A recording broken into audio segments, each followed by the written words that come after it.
Today on the Stay at Home Chef, I'm showing you how to make Mom's Easy Chocolate Chip Muffins.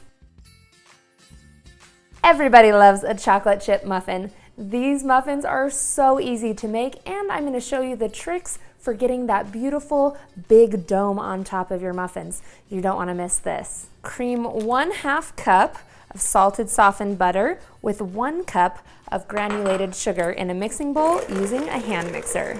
Give it an entire 2 minutes of mixing so that that mixture is nice and creamy. Then add in 2 eggs, a teaspoon of vanilla extract, 2 teaspoons of baking powder, and 1/2 teaspoon of salt, and mix that in.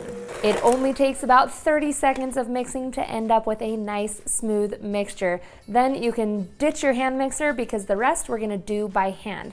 We're gonna start adding in our flour. We're gonna add in 2 cups total of all-purpose flour, but we'll only add in 1/2 of that to start. Then use a rubber spatula and start stirring that all in. Once that flour is mostly mixed in, we're gonna add in 1/2 cup of milk. Pour that in there and start gently mixing that in as well. And then we'll add in our remaining flour. Sprinkle that in and start gently stirring. You don't want to overmix. Now there's no way to tell if you've overmixed it, so only stir it until the flour just barely disappears. You just want to stir it the least amount possible.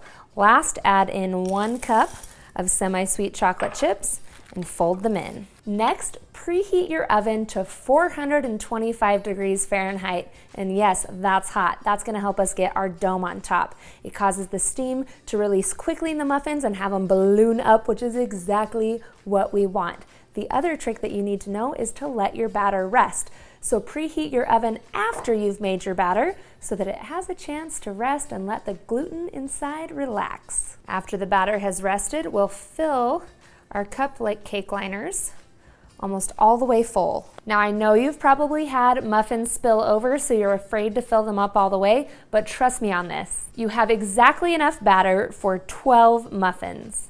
All that's left to do is bake these in the 425 degree oven for 20 to 25 minutes. Let the muffins cool in the tin for 5 minutes before transferring them to a wire rack to cool completely.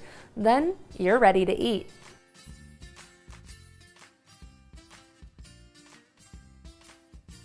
Thanks for watching. You can find the full written recipe in the video description. Be sure to subscribe, like, and follow, and check out the rest of my videos where you can find hundreds of restaurant quality recipes you can easily make at home. See you later.